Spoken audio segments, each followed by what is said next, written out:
生玄黄天尊。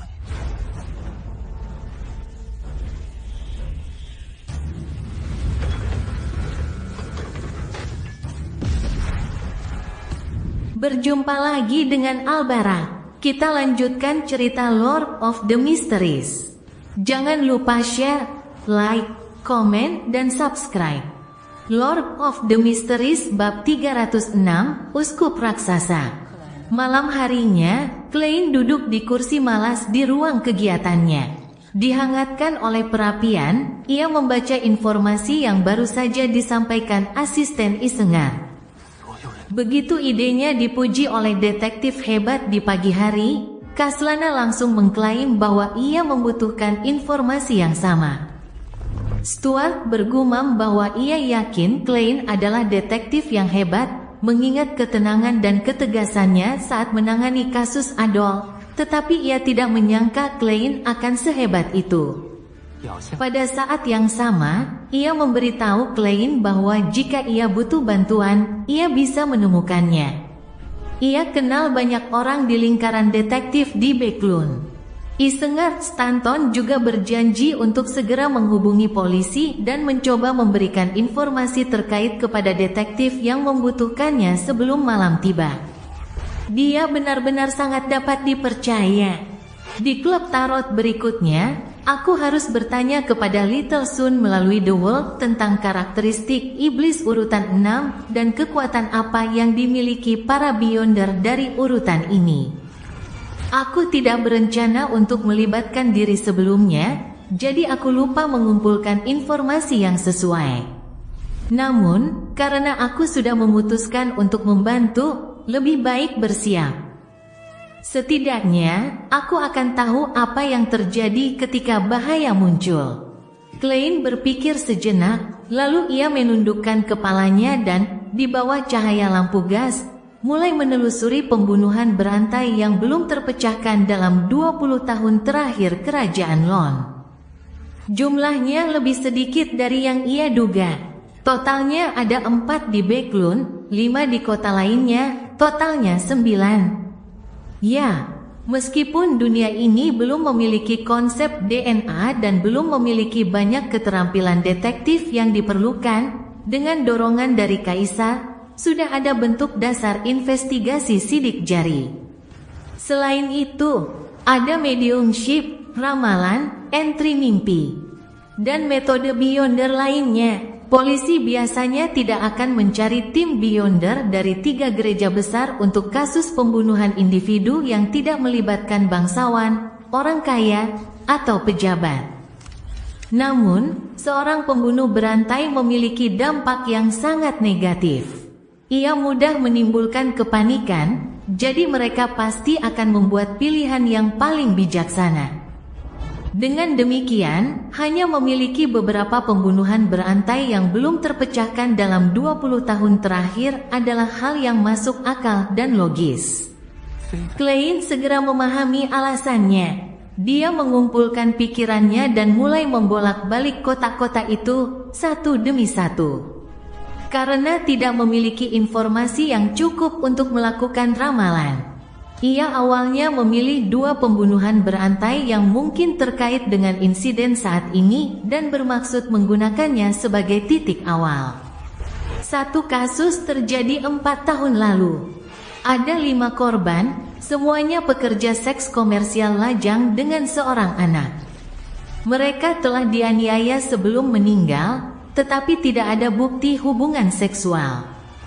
Polisi yang menangani kasus tersebut saat itu menduga si pembunuh pasti mengenal para pelacur itu, kalau tidak, mustahil untuk memilih orang-orang yang memiliki anak secara tepat.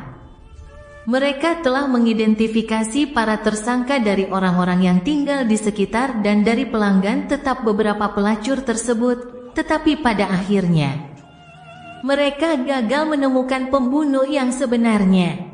Meskipun berkas itu hanya berisi catatan singkat, Klein dapat dengan jelas melihat bahwa mereka telah meminta bantuan Beyonders dari 3 gereja besar.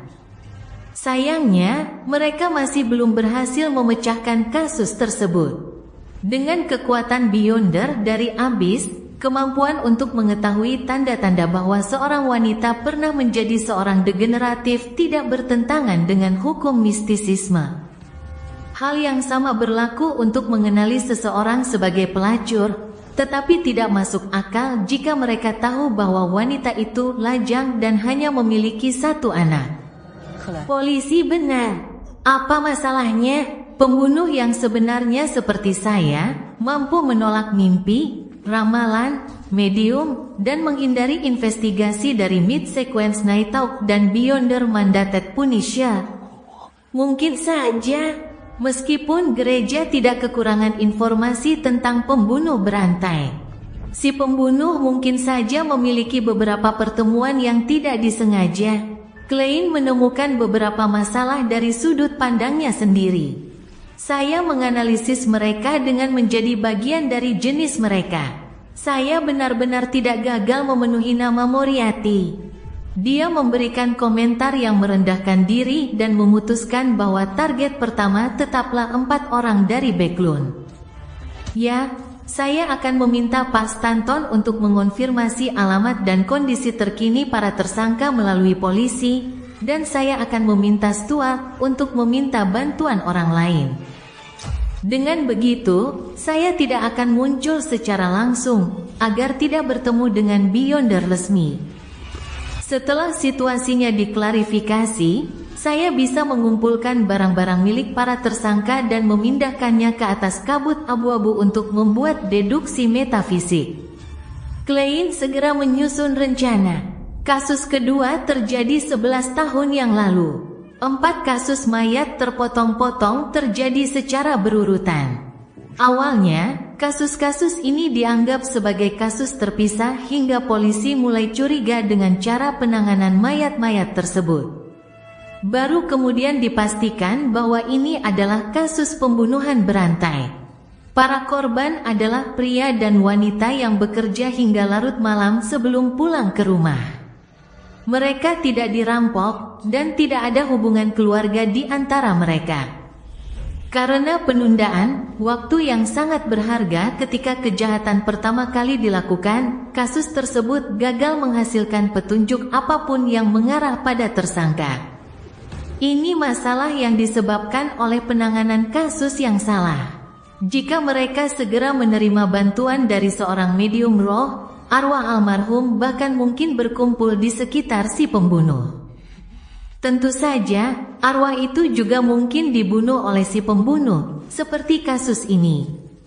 Kemungkinan besar hanya tersisa abu para korban. Akan sulit melakukan investigasi melalui mereka.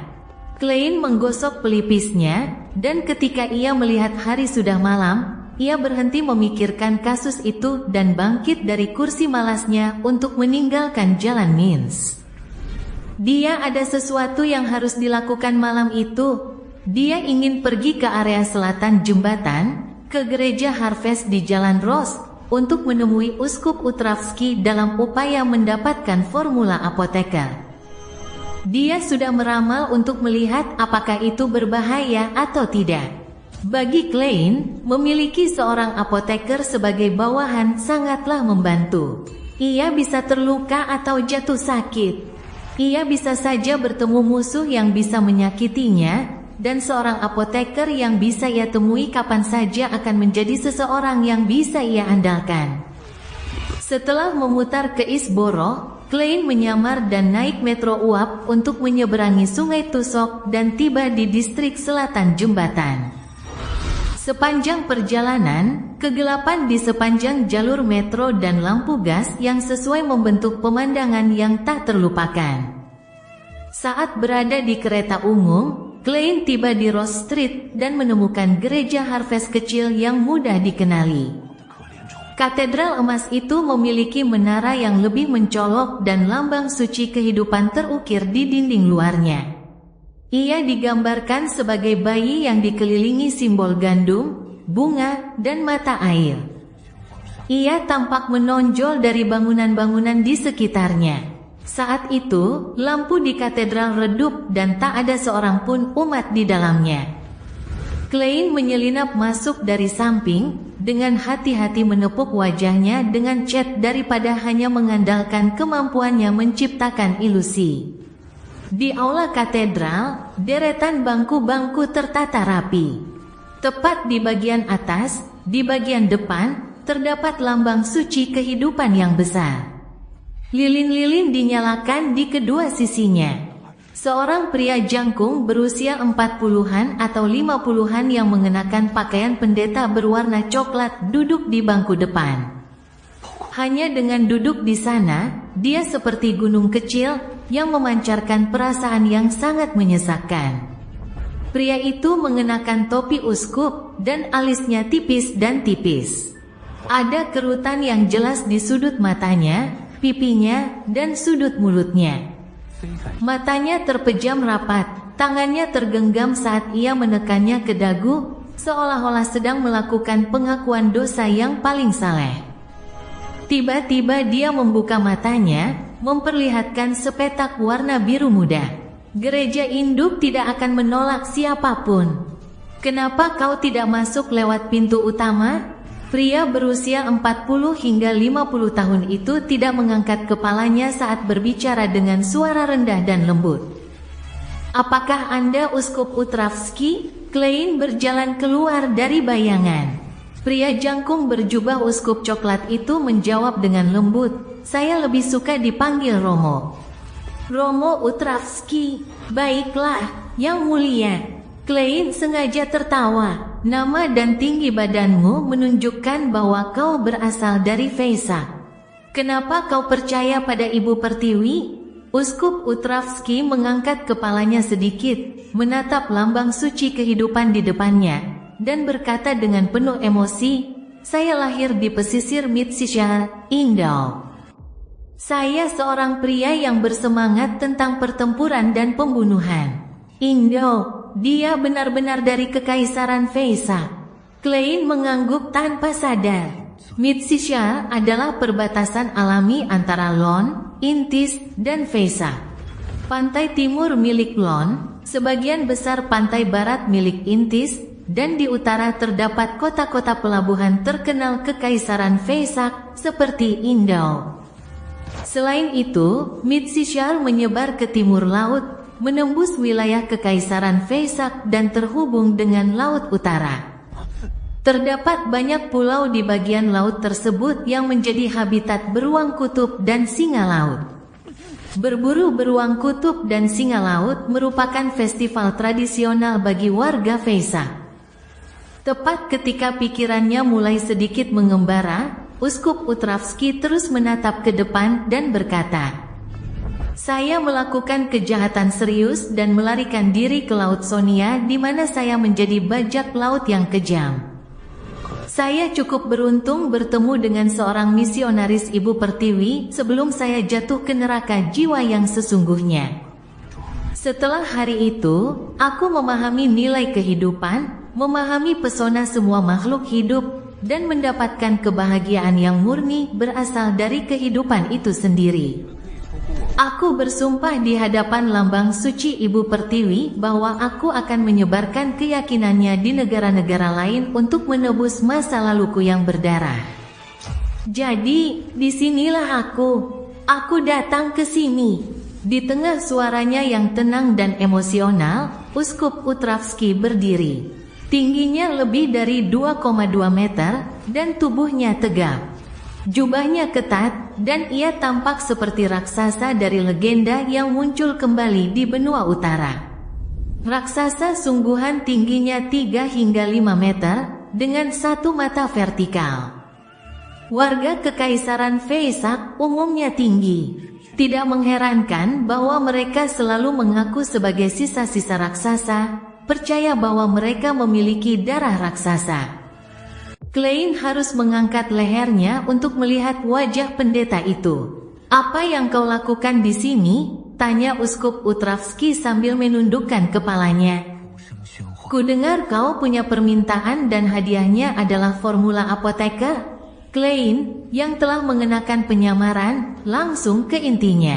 Uskup Utravsky terdiam beberapa detik sebelum berkata, "Ya." Meskipun aku tidak yakin di mana kamu mengetahui hal ini, itu memang benar.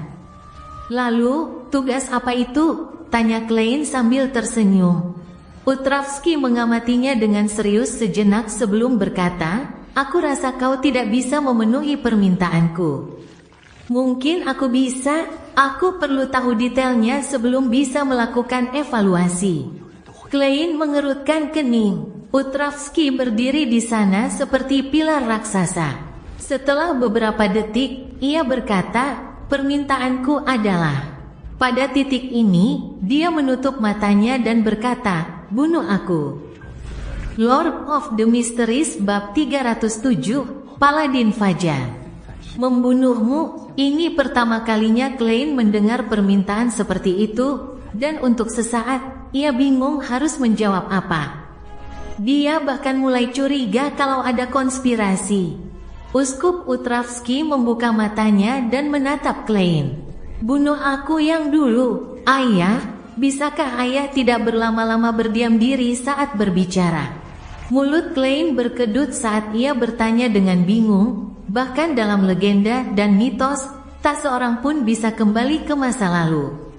Aku khawatir tugas ayah ini hanya bisa diselesaikan oleh 7 dewa. Bukan, maksudku, membunuh diriku di masa lalu yang tak pernah mati karena ia bersemayam di lubuk hatiku. Melihat Klein masih bingung, uskup yang agak bungkuk itu berkata, aku yang dulu suka membunuh dan berkelahi, tidak sepenuhnya mati hanya karena penyesalanku. Aku bisa dengan jelas merasakan bahwa ia masih hidup di dalam tubuhku, selalu ingin mengendalikan segalanya, dan aku terus-menerus menekannya, berharap ia akan ditebus melalui misa. Kultivasi asketis dan khotbah membuatnya benar-benar percaya pada ajaran Ibu Pertiwi dan menjadi satu denganku lagi. Sederhananya, jejak masa lalu terlalu dalam dan sangat bertolak belakang dengan kehidupan Anda saat ini yang mengakibatkan kepribadian ganda. Psikolog semu dan pejuang keyboard, Klein Moretti, membuat penilaian awal dan berkata dengan penuh pertimbangan, ini masalah psikologis. Saya rasa yang paling Anda butuhkan adalah psikiater. Saya pernah mencobanya sebelumnya. Mungkin Anda tidak tahu. Ada urutan dokter di antara jalur Beyonder yang dikendalikan oleh Gereja Ibu Pertiwi, yang juga dikenal sebagai pendeta penyembuhan di zaman kuno. Mereka telah mempelajari masalah saya dan percaya itu tidak sesederhana penyakit psikologis. Itu juga bercampur dengan kecenderungan kehilangan kendali. Jika saya di masa lalu mengalahkan saya di masa sekarang, saya pasti akan kehilangan kendali dan menjadi monster, kata Utravsky sambil mendesah. Kalau begitu, yang Anda perlukan adalah urutan 7 dari jalur spektator, psikiater. Klein berpikir sejenak dan berkata, kata-katamu membuatku percaya bahwa kau telah menemukan cara untuk menyelesaikan masalahmu, tapi kau hanya kekurangan pelaksana yang tepat, benar kan? Ya, selama bertahun-tahun ini. Selain berkhotbah, aku juga mencari orang dan benda yang bisa membantuku. Akhirnya, dengan restu Ibu Pertiwi, aku mendapatkan benda yang sangat mistis. Konon benda itu adalah peninggalan naga kuno. Melihat Klein tidak gentar, Utravsky menjawab dengan sedikit harapan, benda ini memungkinkan penggunanya memasuki bagian terdalam jiwa target, atau dengan kata lain, dasar alam mimpi target. Di sana, adegan yang sesuai akan terwujud. Dengan begitu, kau bisa melihat masa laluku secara langsung, dan kemudian, melalui pertarungan, melenyapkannya. Dalam kondisi khusus itu, begitu dia benar-benar mati, dia tidak akan pernah muncul lagi. Seperti yang diharapkan dari dunia misterius ini, ternyata ada metode seperti itu untuk mengobati seseorang dengan kepribadian ganda. Klein mendesah penuh emosi dan bertanya dengan hati-hati. Apa saja batasannya? Atau apa bahaya yang akan ditimbulkannya bagi pemegangnya? Kenapa menurutmu aku tidak mampu menyelesaikan tugas ini? Uskup Utravsky menatap Klein dan berkata, begitu kau menggunakan benda mistis itu, meskipun pemiliknya akan tetap sadar, ada banyak lapisan dalam jiwa atau alam mimpi. Diriku di masa lalu akan dapat memanfaatkan titik ini sepenuhnya untuk menipumu, atau sebaliknya, mereka bahkan dapat membunuhmu. Dan setelah jangka waktu tertentu, ya, 5 menit, benda mistis itu akan membuatmu benar-benar kehilangan kesadaran, dan pikiranmu tidak akan pernah bisa kembali ke tubuhmu dan menjadi korbannya. Dengan cara ini, kamu akan menjadi sayur. Selain itu, akibat perwujudan adegan itu, jika kau terbunuh di bagian terdalam hatimu, atau dengan kata lain, tingkat terendah alam mimpi, efek samping serupa akan terjadi. Itu setara dengan kematian sejati. Percayalah, aku di masa lalu jauh lebih kuat dari yang kamu pikirkan. Jadi begitulah, namun, masalah ini sama sekali bukan masalah bagi saya. Saya seseorang yang bisa tetap terjaga dan rasional selama penyaluran roh dan mimpi. Bahkan jika benda mistis itu ingin membuat saya benar-benar kehilangan diri, tidak perlu terlalu khawatir. Selama masih ada ruang untuk berjuang, saya bisa melangkah 4 langkah berlawanan arah jarum jam dan melantunkan nama saya yang mulia, dan langsung menuju ke atas kabut abu-abu. Masalahnya, seberapa kuat Uskup Utravsky di masa lalu? Dan seberapa besar peluang saya untuk mengalahkannya? Apa saja pantangan atau tabu dalam bertarung di dunia spiritual yang nyata? Klein berpikir sejenak dan berkata, seberapa kuat Anda? Pastor Utravsky, saya rasa saya pasti tidak akan kalah. Pandangan Uskup Utravsky kosong sesaat. Saya adalah seorang pejuang. Aku sudah mencapai urutan 6 dari jalur Beyonderku, menjadi Paladin Fajar. Jadi dia bukan Beyonder dari jalur Planter. Dia sendiri mengatakan bahwa dia telah melakukan kejahatan dan menjadi bajak laut sebelum diinsafkan oleh Gereja Ibu Pertiwi. Urutan 6. Ya, bukan berarti aku tidak bisa menang. Penyihir adalah tipe Beyonder yang jauh lebih kuat jika mereka melakukan persiapan sebelumnya. Selain itu, karena keunikanku, bagian terdalam hatiku, atau tingkat terendah dari alam mimpiku, dapat dianggap sebagai rumahku. Klein merenung sejenak dan berkata, apakah benda mistis itu akan melemahkannya?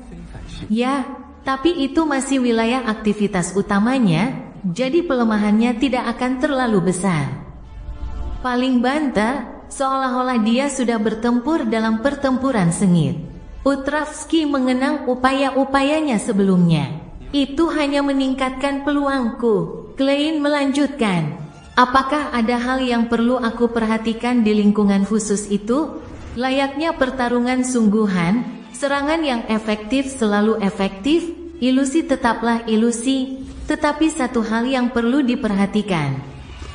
Dia bisa membawamu ke beberapa tingkatan alam mimpi lainnya kapan saja, menciptakan situasi yang sulit untuk menentukan apakah itu kenyataan atau ilusi.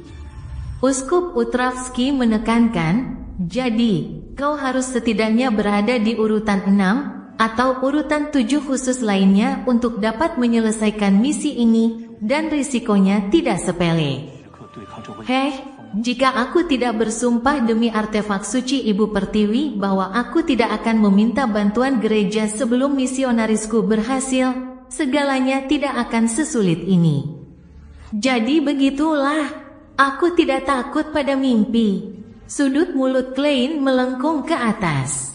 Pertanyaan terakhir, adakah hal-hal yang perlu diperhatikan saat melawan Paladin Fajar? Uskup Utravsky mengerutkan kening dengan wajah keriputnya dan berkata sambil mendesah. Ini adalah sesuatu yang membutuhkan kerahasiaan mutlak bagi Beyonders. Namun, selama kamu berpartisipasi dalam cukup banyak pertempuran, orang lain seringkali bisa menyimpulkan ciri-ciri tertentu. Lagi pula, semakin banyak detail yang kamu ketahui, semakin tinggi peluang keberhasilannya, kan?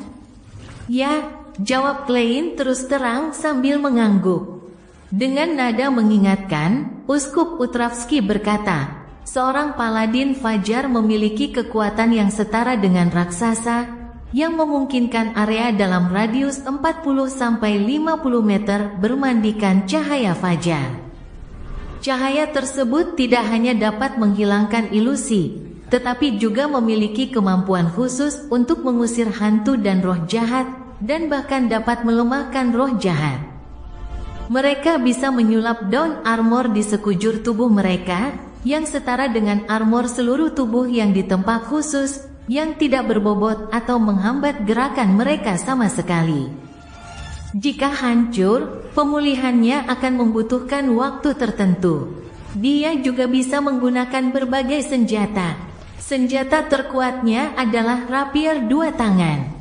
Sering disebut pedang fajar, tajam, kokoh, dan setiap serangannya memiliki efek pemurnian. Selain itu, Paladin Fajar memiliki sejenis kekuatan Beyonder untuk menciptakan badai cahaya.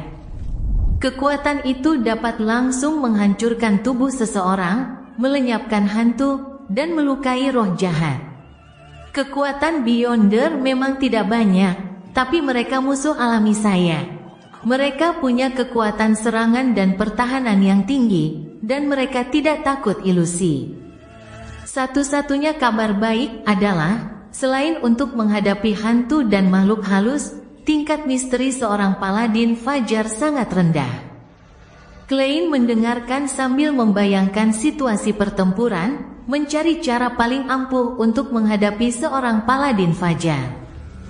Tingkat kemisteriusan yang dimaksudnya menyiratkan keanehan, ketidakpastian, hal yang tidak dapat dipahami, dan hal yang tidak dapat dipahami. Uskup Utravski menatapnya dengan tenang. Ia tidak mendesak atau mengusirnya. Setelah perlahan-lahan merumuskan rencana, Klein mengangkat kepalanya, melihat ke arahnya, dan berkata, "Mungkin aku bisa mencobanya. Tetapi aku perlu pergi sebentar untuk memastikan kau tidak berbohong." Uskup Utravski menjawab dengan suara sedikit terkejut, "Tidak masalah. Namun, aku harus mengingatkanmu sekali lagi.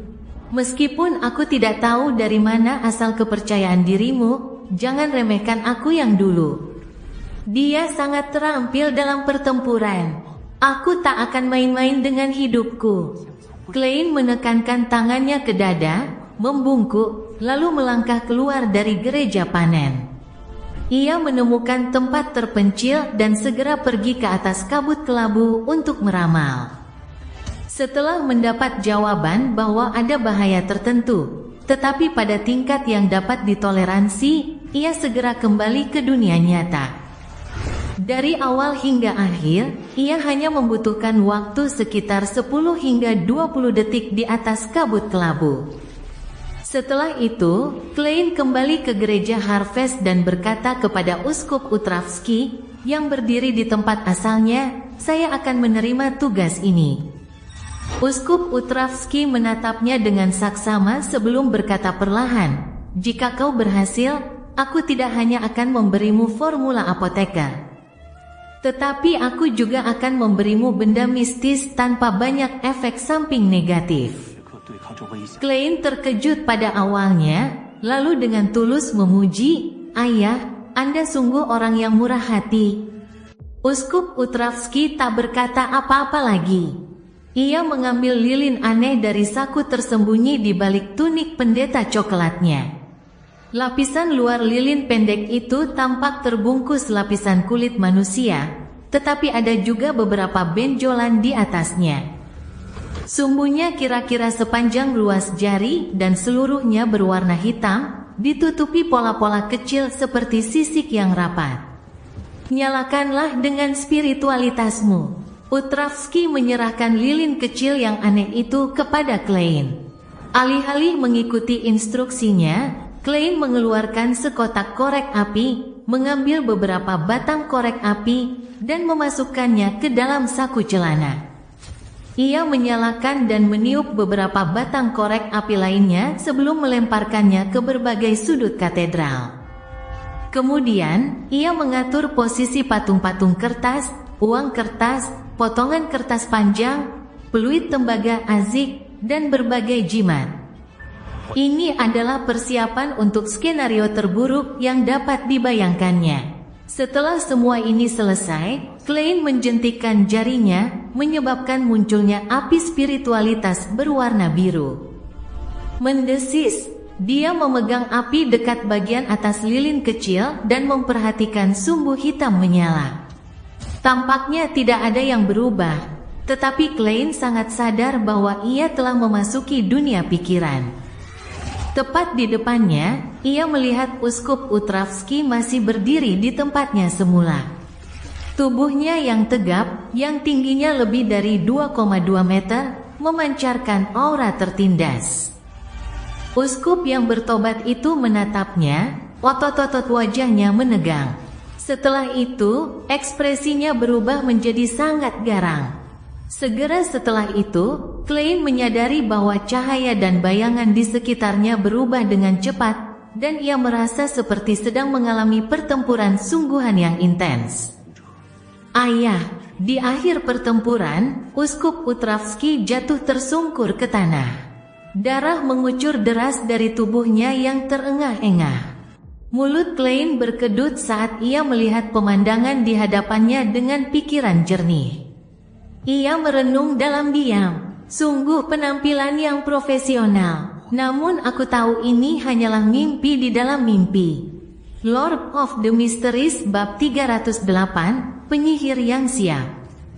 Ketika Klein melihat ke bawah lagi, dia tidak bisa lagi melihat lilin aneh yang terbungkus kulit manusia. Sebaliknya, aroma samar dan sedikit manis terus tercium di sekitar hidungnya. Mengabaikan tubuh Uskup Utravsky yang tergeletak di genangan darahnya sendiri, ia mengeluarkan kotak korek apinya dan menyalakan satu batang korek api. Darah di tanah menghilang begitu percikan itu muncul, dan aula gereja yang berantakan menjadi rapi kembali. Utravsky yang berbadan besar perlahan bangkit, menatap Klein, dan berkata dengan wajah cemberut, "Sebenarnya itu tidak berpengaruh apapun. Tidak mengherankan jika Anda berani menerima tugas ini.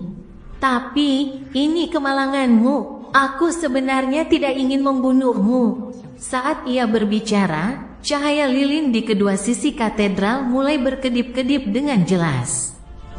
Seluruh aula tiba-tiba menjadi terang, tetapi lembut dan tidak menyilaukan, seolah-olah matahari pagi baru saja muncul.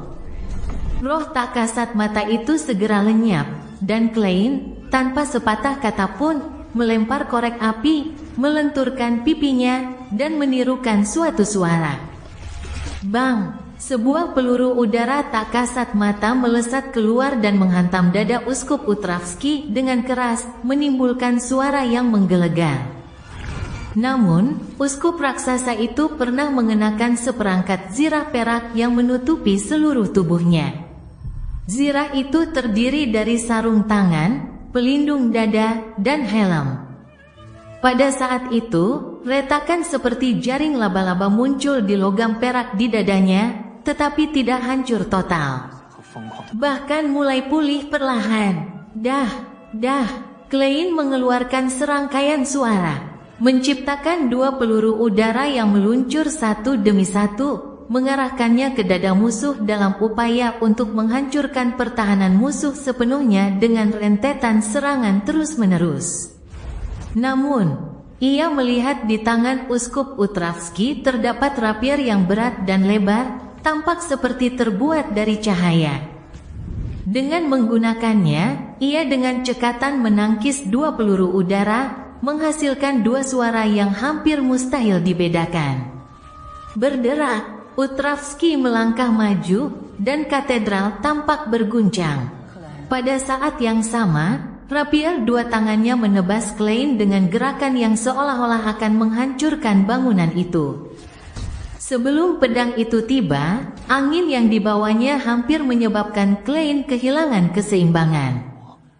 Kekuatan yang sangat mengerikan. Saat pikiran ini terlintas di benaknya, Klein dengan cekatan melompat ke samping dan membungkuk, siap berguling di tempat. Bang! Rapier dua tangan di tangan Utravsky menghantam tanah, menghancurkan lempengan batu dan menyebabkan retakan menyebar dengan cepat ke segala arah. Pekik! Ia menyeret rapiernya di tanah sambil beralih dari tebasan vertikal ke sapuan horizontal, menyebabkan percikan api beterbangan. Gerakan ini ditujukan bagi lawan yang gemar berguling. Tepat saat Klein hendak jatuh ke tanah, bayangan dirinya dihantam rapier dua tangan muncul di benaknya. Ia segera mengayunkan tangannya dan mengulurkan telapak tangannya. Ia menekan ringan dan sekali lagi melompat ke udara. Wus! Angin yang dihasilkan bertiup mengibaskan debu di tanah, dan rapier mengerikan itu meratakan bangku-bangku di dekatnya. Namun, sebelum Klein dapat membalas, uskup raksasa itu melancarkan serangan beruntun tanpa henti.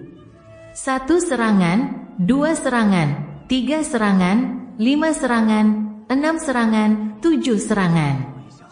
Utravsky tampak memiliki stamina yang luar biasa kuat. Serangannya yang tak henti-hentinya, bagaikan badai, berlangsung selama puluhan detik. Ia menggunakan teknik pedang paling sederhana, menebas vertikal, menebas diagonal, menyapu horizontal, menusuk ke depan, dan menghantam ke depan untuk menunjukkan cara paling efektif dan masuk akal untuk menghasilkan kerusakan terbesar. Dan jangkauan rapier dua tangan itu mencapai tingkat yang mengerikan. Klein melompat, berguling, dan berlari. Ia tidak memiliki kesempatan untuk menggunakan kekuatannya dan tampak agak menyedihkan. Jika bukan karena korek api yang ia lemparkan sebelumnya di berbagai sudut katedral dan bagaimana lilin di kedua sisi altar belum padam, yang memungkinkannya untuk berkedip, ia mungkin akan dibunuh oleh musuhnya. Seperti yang diharapkan dari pekerjaan Beyonder yang mahir dalam pertempuran. Tanpa kesalahan, tanpa kelemahan. Klein tidak panik karenanya. Di sela-sela berguling dan menghindar, ia terus mencari kelemahan musuh, menunggu serangannya mencapai tingkat sedang. Akhirnya, ia menemukan masalah dengan teknik pedang Utravsky. Rapier dua tangan itu terlalu panjang dan terlalu besar, dan memiliki kelemahan yang jelas dalam pertempuran jarak dekat. Dengan pikiran itu yang terlintas di benaknya, Klein memanfaatkan tebasan vertikal rapier itu untuk berguling ke depan ke kiri, dan kemudian, dengan dorongan telapak tangannya, dia dengan cepat berguling ke titik di antara kedua kaki Utravsky. Sebagai setengah raksasa yang tingginya lebih dari 2,2 meter, Utravsky akan merentangkan kedua kakinya, tidak hanya berdiri. Selangkangannya yang berwarna perak terlihat jelas. Begitu ia berguling, tangan kiri Klein merogoh sakunya, mengeluarkan selembar kertas panjang, dan mengubahnya menjadi tongkat tajam dan keras. Ia kemudian menusukkannya ke celah di sisi selangkangan musuh, menusuk tubuh uskup raksasa itu. Ini akan menjadi pukulan yang mematikan. Namun, saat itu juga, hatinya bergetar. Bayangan rapier yang menusuk ke bawah, membentuk badai mengerikan yang menelan seluruh tubuhnya, muncul di benaknya. Jebakan, jebakan Utravsky. Klein tak ragu. Ia menekan tangan kanannya ke bawah, melompat ke depan melalui celah di antara kaki gajah raksasa itu, dan tiba di belakangnya. Saat ia menyelesaikan rangkaian gerakan ini, Utravsky memegang gagang pedangnya dengan kedua tangan, menekuk pinggangnya, dan mengangkat pedangnya ke atas untuk menusukkannya langsung ke lempengan batu di depannya. Dengan suara berderak, sinar-sinar cahaya melesat keluar dari badan pedang bagai sinar fajar pertama. Cahaya itu berubah menjadi badai dan menyapu sekeliling. Tanpa suara, lempengan batu itu menghilang dari tempatnya semula, dan tanah di bawahnya menipis hampir 10 cm. Baju zirah perak di kaki dan selangkangannya juga rusak, hancur berkeping-keping dan memperlihatkan kulitnya. Perangkapnya adalah menanggung kerusakan sebagai ganti kematian musuhnya. Pada saat ini, Klein, yang telah melompat ke belakang Uskup Utravski, akhirnya menemukan kesempatan untuk membalas. Ia memutar tubuhnya di udara, menggembungkan pipinya, dan menirukan suara tembakan di belakang kepala musuhnya. Bang! Bang! Dua peluru udara menghantam bagian belakang kepala Utravski secara berurutan, menghancurkan logam perak di area tersebut, dan kemudian membelahnya menjadi beberapa bagian. Memperlihatkan area yang sama sekali tidak terlindungi. Klein hendak memberinya pukulan mematikan ketika Utravski tiba-tiba berdiri tegak, memutar pinggangnya, dan dengan kasar mengayunkan rapier dua tangannya ke belakang. Kecepatannya begitu tinggi dan serangannya begitu dahsyat sehingga Klein tampak tak mampu menghindarinya. Namun, ia mengeluarkan selembar kertas dari sakunya dan meletakkannya di depan tubuhnya. Dentang, benturan antara pedang dan selembar kertas menghasilkan suara logam yang dibenturkan. Suara nyaring logam yang beradu memenuhi seluruh katedral. Klein terlempar seperti bola tenis. Kertas di tangannya robek, hanya menyisakan sepotong kecil di sela-sela jarinya. Di udara, ia langsung berhadapan dengan pengejaran Utravski yang cepat dan brutal. Situasinya genting. Akan tetapi, dia tidak panik sedikit pun dan hanya menggoyangkan pergelangan tangannya. Potongan kertas kecil itu terbang, dan percikan api dengan cepat meluas, menyelimuti Klein sepenuhnya. Rapier itu mengiris bola api, tapi tidak menimbulkan kerusakan apapun, hanya menimbulkan percikan kecil. Di lilin di sisi kanan katedral, nyala api kuning samar menyebar, membentuk sosok yang wajahnya dilukis dengan cat minyak. Klein muncul kembali dan mengeluarkan selembar kertas panjang lainnya dari sakunya. Ayah, dengan jentikan tangannya, kertas itu berubah menjadi cambuk yang kokoh.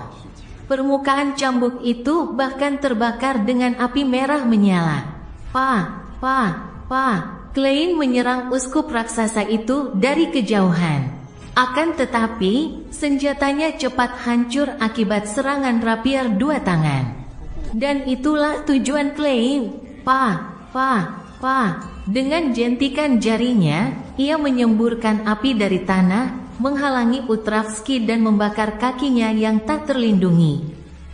Pemulihan daun armor agak lambat. Saat lidah api melompat ke atas, kakinya hangus hitam dan warna merah tua merembes ke kakinya. Namun, hal ini tidak memengaruhi kelincahan uskup raksasa itu. Ia menggeram pelan, dan seperti kereta uap yang akhirnya mencapai kecepatan tertingginya, ia menerobos api dan muncul di hadapan Klein. Kecepatan ini sungguh luar biasa cepat. Tak lama kemudian, rapier dua tangan di tangan Utravski retak, berubah menjadi titik-titik cahaya yang menyapu ke segala arah. Hampir seketika, Klein jatuh ke dalam situasi kematian yang pasti. Korek api yang ada di dekatnya menyala dan api yang besar pun menyelimuti dirinya. Namun, kecepatannya tidak secepat badai cahaya. Begitu api merah menyala muncul, api itu langsung ditelan. Tubuh Klein tercabik-cabik saat ia hancur berkeping-keping. Tetapi pada akhirnya ia kehilangan ketebalannya dan berubah menjadi potongan-potongan kertas. Di belakang Utravski, kolom api merah menyala, dan Klein melangkah keluar. Dia mengeluarkan kotak korek api dari saku satunya dan melemparkannya ke musuh, seolah-olah ingin menyalakan semua korek api yang tersisa sekaligus dan melalui keterbatasan ruang yang sempit, menciptakan ledakan yang dapat diandalkan. Kotak korek api itu diarahkan ke tubuh bagian bawah Utravski yang tidak lagi terlindungi. Klein mengangkat tangan kanannya dan menjentikan jarinya. Pada saat yang sama, Uskup Utravski melompat ke punggungnya, menekuk lututnya, dan menarik kakinya. Ayah, diiringi jentikan jarinya, terdengar suara kotak korek api yang masih utuh, tetapi dentuman keras. Itu adalah peluru udara yang secara akurat merobek bagian belakang kepala Uskup Utravski yang tidak terlindungi. Itu adalah senjata mematikan yang telah dipersiapkan sebelumnya. Tengkoraknya retak, darah dan serpihan putih menyembur keluar. Dengan susah payah, Utravski menoleh dan berkata dengan linglung, "Kau." Kotak korek api yang berlubang akibat badai cahaya itu jatuh ke tanah. Namun, apinya tetap tidak menyala. Klein tertawa dan menjawab, "Saya tidak pernah mengatakan bahwa menjentikkan jari hanya dapat digunakan untuk mengendalikan api dan tidak menembakkan peluru udara. Lihat, Pa. Dia menjentikkan jarinya berulang kali, membiarkan satu demi satu peluru udara mengenai kepala Utravski, menghancurkan helmnya dan meretakkan kepalanya. Bam! Utravski berhenti bernapas dan jatuh dengan keras ke tanah, mengguncang aula katedral sedikit. Ayah, Klein berbalik dan menjentikkan jarinya lagi. Kotak korek api di tanah meledak, berubah menjadi api merah yang mengubur tubuh raksasa Utravski.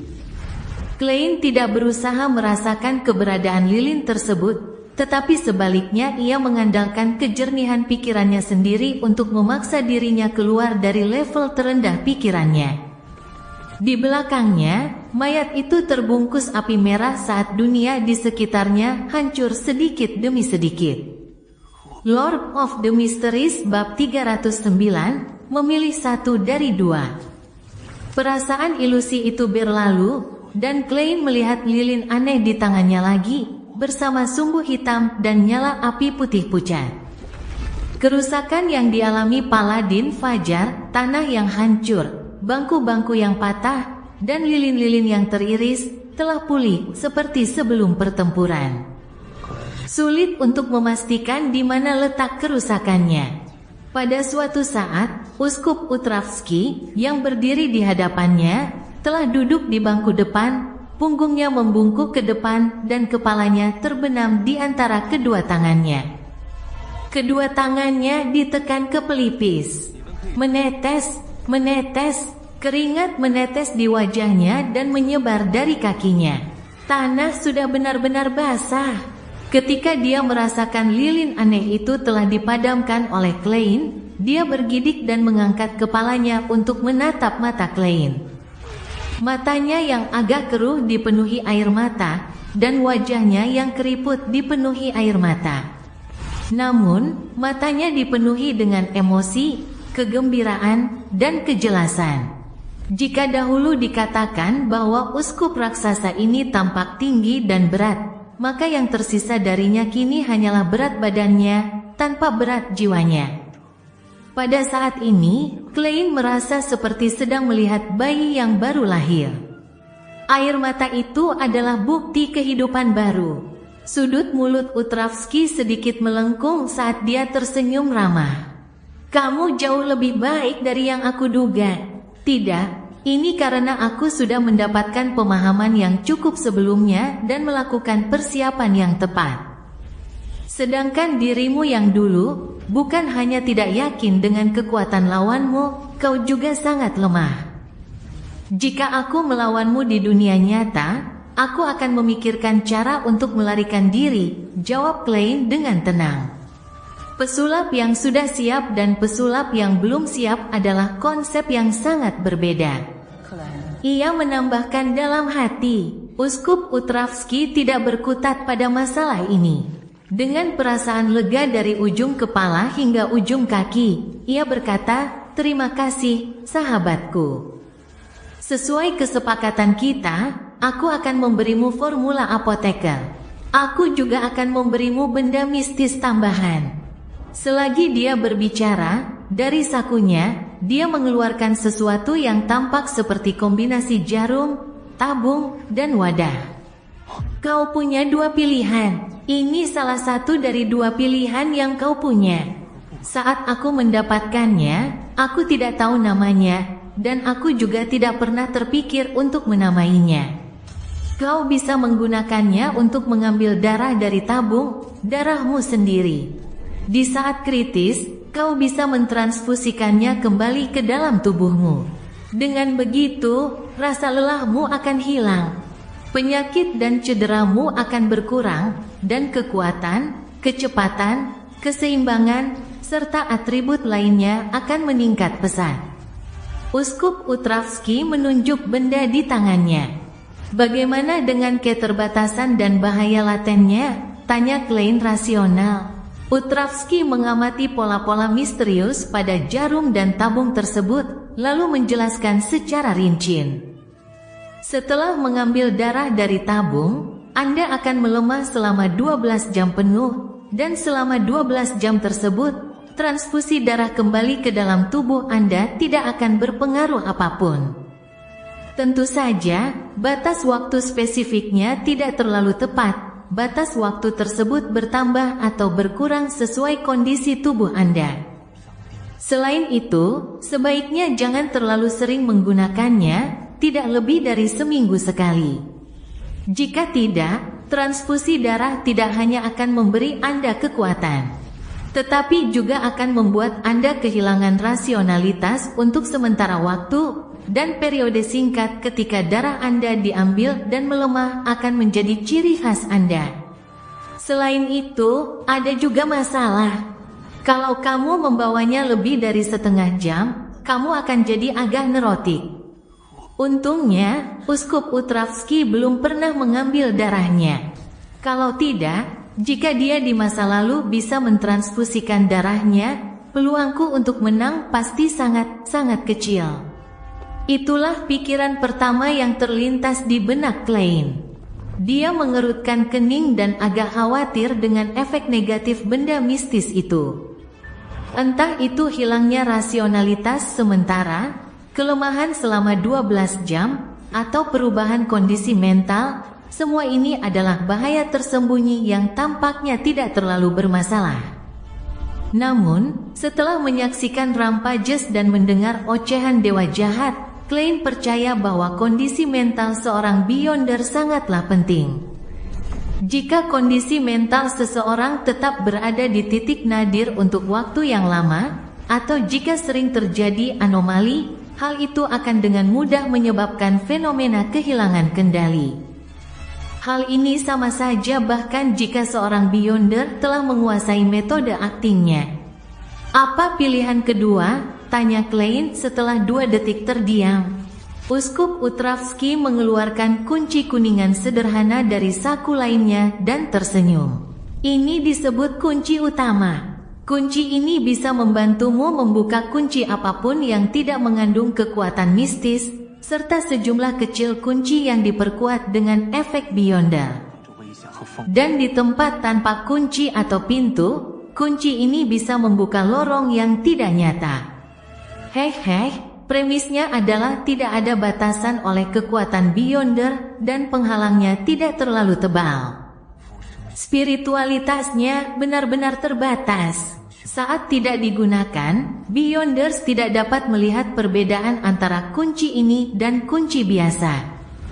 Utravsky berdiri lagi, membuat Klein tidak punya pilihan selain mendongak. Uskup raksasa itu mempercepat langkahnya dan tiba di dinding di sisi aula katedral dan menekan kunci utama ke batu bata. Ia berputar pelan, dan seluruh tubuhnya seakan tenggelam ke dalam air saat riak-riak tercipta. Ia menembus dinding dan tiba di luar. Dengan cara yang sama, Uskup Utravsky kembali ke aula katedral dan memasuki garis pandang Klein lagi. Apakah kau sudah memutuskan benda mistis itu? Tanya pendeta tinggi itu sambil menundukkan kepalanya. Apa saja bahaya tersembunyi dari kunci utama? Tanya Klein setelah berpikir sejenak. Uskup Utravsky tersenyum hangat dan berkata, orang yang membawanya kadang-kadang akan tersesat. Menurut apa yang seseorang katakan kepadaku, seseorang tersesat secara acak. Tersesat, aku seorang peramal dengan intuisi spiritual, gumam Klein, dan pikirannya perlahan-lahan mengambil keputusan. Setelah beberapa detik, dia berkata, "Saya ingin kunci utama." Dia tidak ingin kondisi mentalnya terpengaruh, dan dia tidak ingin menanggung risiko kehilangan kendali. Sayang sekali, yang paling kuinginkan adalah lilin aneh itu. Itu seperti bagian terdalam jiwa, tingkat terendah alam mimpi. Itu setara dengan tanah kelahiranku. Ia mendesah dalam hati. Baiklah. Uskup Utravsky menyerahkan kunci kuningan sederhana itu kepada Klein dan mengambil kembali lilin aneh yang dibungkus kulit manusia. Saat Klein memeriksa benda mistis itu, Utravsky menunjuk ke belakang dan berkata, "Formula apoteker ada di ruangan itu. Aku akan mengambilnya. Tunggu di sini sebentar." Klein mengangguk sebagai jawaban. Memanfaatkan momen ketika sosok Uskup Utravsky menghilang dari aula, ia mengeluarkan 1 sen dan menebak apakah Uskup Utravsky berbohong tentang kunci utama. Setelah menerima jawaban yang dapat diterima, ia berjalan ke dinding di depannya di mana sederet lilin diletakkan dan menekan kunci kuningan kuno itu ke dinding yang keras. Saat ia menyuntikkan spiritualitas dan memutar kunci, pandangan Klein tiba-tiba kabur lalu menjadi jelas.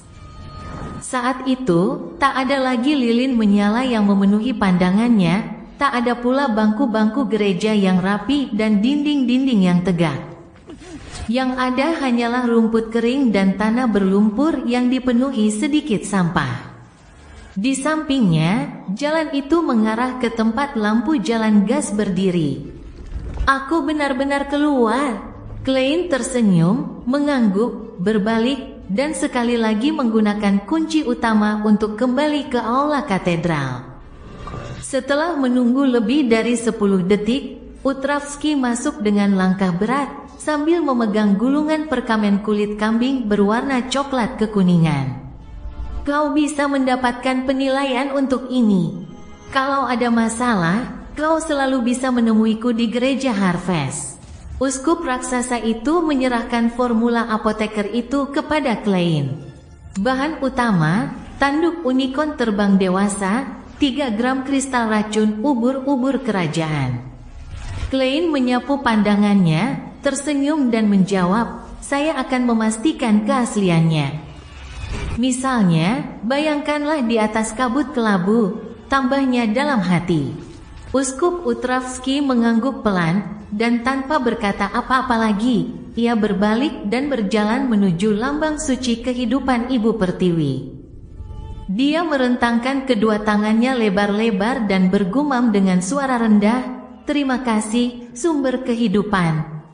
Terpujilah engkau, Bunda segala sesuatu." Klein menyimpan kunci utama dan formula apoteker. Setelah Utravsky berhenti, ia berkata setengah bercanda, "Mungkinkah kunjunganku diatur oleh Ibu Pertiwi? Kalau tidak, untuk apa lagi kau berterima kasih kepadanya?" Klein, penganut palsu Dewi Malam, terkekeh dalam hati. "Ya, semuanya sudah diatur oleh Ibu Pertiwi. Kalau tidak, permintaan bantuanku tidak akan sampai ke telingamu. Aku juga tidak akan berada di Beklun.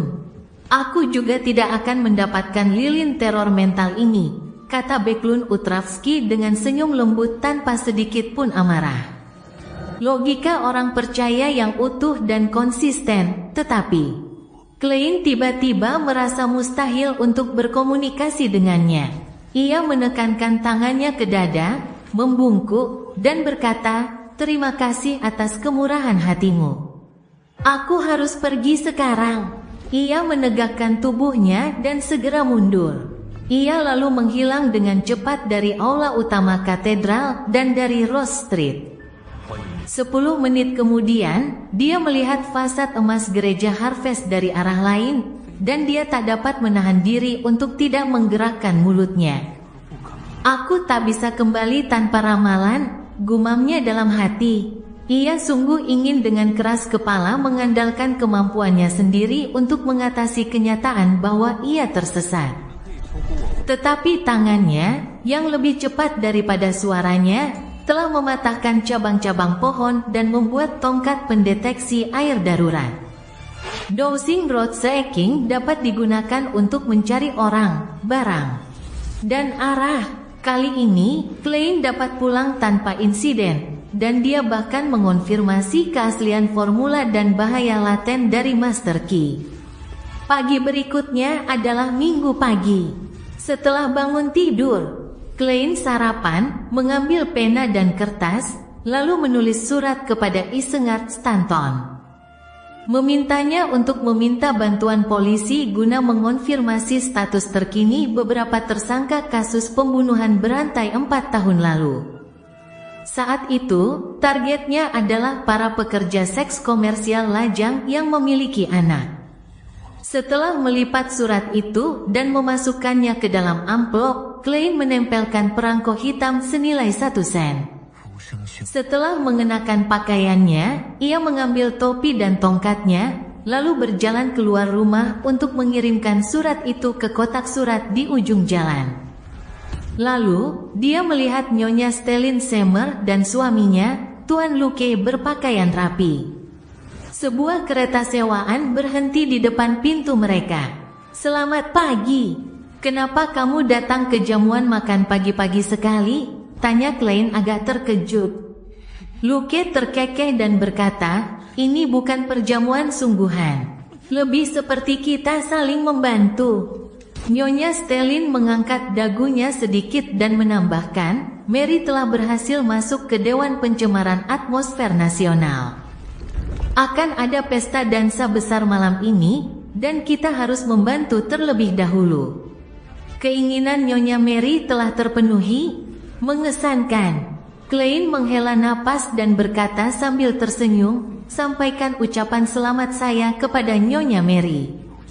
Luke Seymour mengangguk dan berkata, "Kamu belum baca koran pagi ini, kan? Semua anggota Dewan Polusi Atmosfer Nasional sudah dipublikasikan. Ketua Dewan adalah Sir Dershaw dan sekretaris pertama adalah Tuan Hibbert Hall. Lord of the Mysteries bab 310, Dewan Polusi Atmosfer Nasional." Sir Dershaw, Tuan Hibbert Hall, siapa mereka? Saya sama sekali tidak mengenal mereka. Berpura-pura tidak ragu, Klein berkata setengah bercanda, "Semoga saja mereka bisa membawa langit biru dan sinar matahari ke Beklun." Ya, meskipun membakar di perapian sendiri adalah kebebasan setiap orang dan merupakan hak yang dijamin oleh hukum, langit biru dan sinar matahari adalah hal yang lebih diinginkan. Luke Seymour, anggota Asosiasi Pengurangan Jelaga, mendesah penuh emosi dan menunjuk ke kereta sewaan.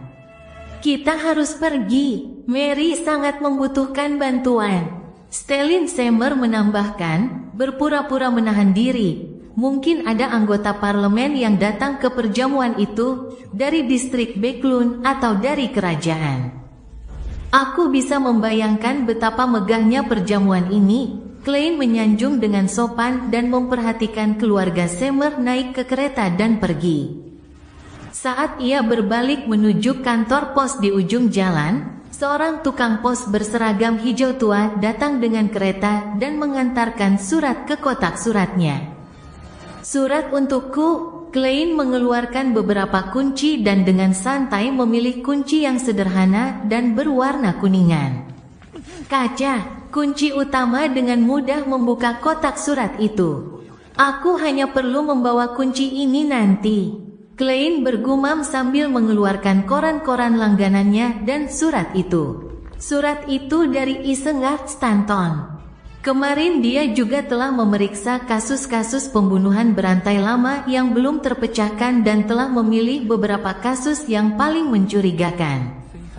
Setelah memperoleh konfirmasi awal dari Departemen Kepolisian tentang keadaan para tersangka saat ini, dia telah menulis surat kepada Klein, Kaslana, dan detektif swasta lainnya yang tertarik dengan kasus ini untuk membagikan hasil temuannya. Ini mencakup 2 kasus yang menjadi fokus Klein. Pikiran detektif yang hebat berpikiran sama. Surat yang baru saja kutulis tidak ada gunanya. Klein bercanda sebelum kembali ke ruang tamu. Menurut Isengar, kasus pembunuhan acak yang melibatkan orang-orang yang terlambat pulang telah menghasilkan banyak tersangka, tetapi tersangkanya tidak pernah dipersempit. Setelah bertahun-tahun, sangat sulit, bahkan hampir mustahil, untuk mencoba menemukan petunjuk baru. Salah satu dari 4 tersangka dalam kasus lainnya adalah seorang remaja yang ibunya juga menjadi korban, seorang pekerja seks komersial dan ibu tunggal yang menganggapnya sebagai anak tunggal. Ia telah dianiaya oleh ibunya, menjadi tersangka pertama polisi, tetapi kurang dari setengah tahun setelah kasus itu. Ia mengalami luka serius dalam baku tembak antar geng di Isborough dan meninggal dunia di ruang bedah sebuah rumah sakit amal. Jasadnya dikremasi di hadapan orang-orang yang memberikan kesaksian sebelum dimakamkan di pemakaman tersebut. Karena itu, mustahil baginya untuk dihubungkan dengan pembunuh berantai saat ini. Kalau saja dia tidak dikremasi, aku pasti akan menggali kuburnya untuk memastikannya. Klein, yang pernah bangkit dari kematian, secara serius mempertimbangkan kemungkinan pihak lain juga bangkit dari kematian. Dari 3 tersangka yang tersisa, 1 tersangka telah pindah beberapa kali dalam beberapa tahun terakhir. Polisi telah kehilangan jejak situasinya dan membutuhkan lebih banyak waktu untuk menemukannya. 1 tersangka telah bangkrut dan pindah ke Isborough dari Northborough, sementara tersangka lainnya masih menjalankan toko kelontong di jalan yang sama. Klein mengeluarkan selembar kertas baru, menjelaskan situasinya, lalu meminta penerimanya untuk mengamati kedua tersangka dengan alamat spesifik secara diam-diam. Ia menekankan, para pembunuh berantai semuanya kejam, brutal, dan sangat agresif. Harap berhati-hati untuk tidak terlalu dekat dengan mereka, bersikaplah seolah-olah Anda hanya tetangga biasa yang mengamati mereka. Informasi yang saya butuhkan berkaitan dengan kondisi mental mereka saat ini, seperti apakah mereka mudah tersinggung, apakah mereka suka mengurung diri di kamar, jarang berkomunikasi dengan orang lain, dan apakah mereka pernah memukul orang lain. Informasi ini juga ia peroleh dari The Sun. Setelah setiap pembunuhan, iblis akan memakan organ korban sesuai ritual dan tetap dalam kondisi haus darah dan maniak hingga korban baru muncul. Setelah menekankan perlunya memperhatikan keselamatan penyelidik, Klein melipat surat itu, memasukkannya ke dalam amplop baru, dan menempelkan perangko hitam di permukaannya. Kemudian dia menuliskan nama penerimanya, Detektif Stuart. Di Empress Borough, villa mewah milik Count Hall. Susie berbaring di sudut ruang belajar, memandang sekeliling seolah bosan. Dengan perut buncit, Count Hall mengisap pipanya dan berkata kepada putra sulungnya, "Tahukah kamu mengapa aku bersikeras agar kamu menjadi anggota Dewan Pencemaran Atmosfer Nasional?" Hibbert Hall menjawab dengan penuh pertimbangan. "Anda ingin memengaruhi perumusan undang-undang dan kebijakan yang relevan?" "Tidak, meskipun saya pemegang saham terbesar kedua di Constant Coal and Steel Consortium. Saya tidak terlalu peduli dengan masalah ini. Saya telah mendesak mereka untuk melakukan penyesuaian yang sesuai. Saya yakin bahwa memperbaiki polusi atmosfer adalah tren masa depan. Hibbert, meskipun keluarga kita telah menetapkan kursi di House of Lords, dan Anda juga akan menjadi anggota Parlemen House of Lords pada waktunya.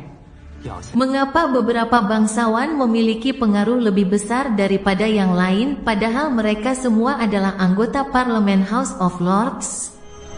Terlepas dari ketua parlemen dan orang-orang lain dengan status khusus." Hibbert berpikir sejenak sebelum berkata, "Gelar bangsawan, kekayaan, status komersial, serta hubungan antara pemerintah dan tentara. Itu baru sebagian saja. Selain kemampuan diri sendiri dalam menangani berbagai hal, orang akan selalu bergantung pada mereka yang kaya pengalaman, dan mereka yang telah terlibat dalam banyak hal serupa. Di masa depan, jika Anda ingin meraih prestasi di dunia politik, selain mewarisi kursi, Anda juga perlu berusaha sebaik mungkin untuk berpartisipasi dalam berbagai hal dan menunjukkan kemampuan yang sesuai. Lambat laun, aktivitas Anda akan menarik perhatian berbagai anggota parlemen. Mereka perlahan akan menganggap Anda dapat dipercaya dan itulah yang akan menjadi sumber pengaruh Anda. Lihatlah situasi para bangsawan di Republik Inggris saat ini, Hibert. Kau harus mengerti bahwa seiring berjalannya waktu dan perkembangan masyarakat, hak-hak istimewa yang nyata akan melemah, dan gelar seseorang akan menjadi semakin tidak penting. Itu hanyalah gelar kehormatan, dan posisi serta pengaruh dunia bisnislah yang harus kau perhatikan, jelas Count Hall secara rinci. Bagaimana kalau kau menemukan sesuatu yang tidak kau kuasai, gumam Hibert dalam hati. Kalau begitu, berpura-puralah kau bisa mengatasinya. Jangan khawatir membuang-buang uang, bentuklah tim profesional, dengarkan pendapat mereka, dan buatlah keputusan. Setiap orang punya banyak hal yang tidak mereka kuasai, dan hanya uang yang punya banyak sisi. Count Hall memberikan nasihat. Hibert menjawab dengan penuh pencerahan, "Saya mengerti, Ayah." Pada saat ini, Susi yang berada di samping menguap karena bosan. Ketika semuanya berakhir, dia menyelinap ke studio seni Audrey, mengulangi semua yang didengarnya, dan akhirnya bergumam, "Aku tidak mengerti apa yang mereka bicarakan." Audrey mendengarkannya dengan penuh perhatian, lalu berkata sambil tersenyum tipis, "Mereka sedang mendiskusikan hal baik yang melibatkan pengurangan bau menyengat yang kamu cium." "Benarkah?" tanya Susi tanpa sepenuhnya memahaminya. Audrey tidak menjawab dan memikirkan hal lain. Dia tadinya bermaksud untuk diam-diam menarik perhatian pada kondisi buruk di Eastborough, kawasan pabrik dan kawasan dermaga, tetapi dalam dua pertemuan sosial terakhir, dia tidak dapat menemukan kesempatan. Para bangsawan, anggota parlemen, dan pejabat tinggi sipil itu bahkan tidak akan pernah membicarakan hal-hal seperti itu. Mustahil untuk mengarahkan mereka ke topik itu, bahkan jika dia mau. Pada Senin sore, Klein kembali ke Jalan Mins 15 dari Kellogg Club. Karena Stuart belum memberikan hasil apapun dari penyelidikan awalnya. Dan karena untuk sementara ia belum menemukan kandidat yang cocok untuk menjadi apoteker, Klein tidak punya kegiatan kemarin dan hari ini. Oleh karena itu, ia hanya pergi ke klub Kellogg untuk berlatih menembak, membaca, dan mendapatkan makanan gratis. Dalam prosesnya, ia mengenal banyak anggota klub lainnya. Inilah urat nadi peluang bisnis di masa depan. Klein mendesah penuh emosi, melangkah 4 langkah berlawanan arah jarum jam, dan melangkah di atas kabut kelabu. Ia mulai melakukan persiapannya. Langkah demi langkah, pertama-tama menyulap dunia palsu, membiasakan diri dengan kendali mata hitam seluruhnya, dan kemudian mengirim pesan kepada matahari bahwa pertemuan tarot akan segera dimulai. Setelah semua ini selesai, Klein menunggu hingga pukul 3. Kemudian, ia mengulurkan tangan untuk menyentuh bintang-bintang merah tua yang sesuai dan menjalin koneksi yang kuat. Sang penyihir juga memiliki bintang ilusinya sendiri. Dengan dalih berkonsentrasi pada tulisannya, Force Wall menyuruh Sio pergi, dan untuk sesaat dia terpesona oleh datangnya kabut abu-abu yang tiba-tiba muncul. Dalam sekejap mata, ia mendapati dirinya berada di atas kabut kelabu yang misterius dan tenteram. Ia berada di dalam sebuah istana megah, dan di depannya berdiri sebuah meja perunggu tua berbintik-bintik. Di sekeliling meja itu, tampak sosok-sosok samar yang terus bermunculan. Sosok demi sosok, sosok demi sosok. Apakah ini anggota perkumpulan yang dibicarakan Tuan Bodoh? Force merasa bahwa semua anggota perkumpulan rahasia ini adalah Beyonder yang sangat kuat. Kecuali aku, pikirnya, tanpa keyakinan dan penuh ketakutan. Namun, jika dilihat dari perspektif lain, karena aku bisa bergabung dengan pertemuan ini sebagai urutan 9, anggota lainnya mungkin belum tentu kuat. Syarat untuk pertemuan ini jelas bukan soal kekuatan, tetapi untuk alasan lain, seorang anggota harus berhasil menjalin koneksi dengan Tuan Bodoh. Force segera menepis anggapan awalnya dan sedikit lega. Pada saat yang sama, Audrey juga menemukan bahwa ada orang baru di pertemuan hari ini. Seorang wanita. Apakah Sio atau Force? Apakah dia lulus ujian? Atau orang lain? Audrey hampir lupa menyapa Tuan Bodoh karena ingin melihat lebih dekat ciri-ciri anggota baru itu. Tidak peduli seberapa kaburnya sosok itu, dia masih bisa melihat warna rambutnya, siluetnya, aksennya, dan kebiasaan bicaranya. Aku juga harus mencatat. Sejak awal, Tuan Gantung sudah berhasil mengenaliku sebagai seorang bangsawan dari pengucapan khusus kata-kata tertentu, dan dari kebiasaanku menggunakan kata-kata khusus tertentu. Audrey berdiri, mengangkat roknya, dan berkata kepada Klein di ujung meja perunggu panjang, "Selamat siang, Tuan Bodoh." Setelah menyapa, ia tak menyembunyikan rasa penasarannya. Ia menatap anggota baru yang duduk sebaris dengannya dan bertanya sambil tersenyum, "Ini cerita bersambung. Jangan lupa share, like, komen, dan subscribe agar tidak ketinggalan cerita selanjutnya."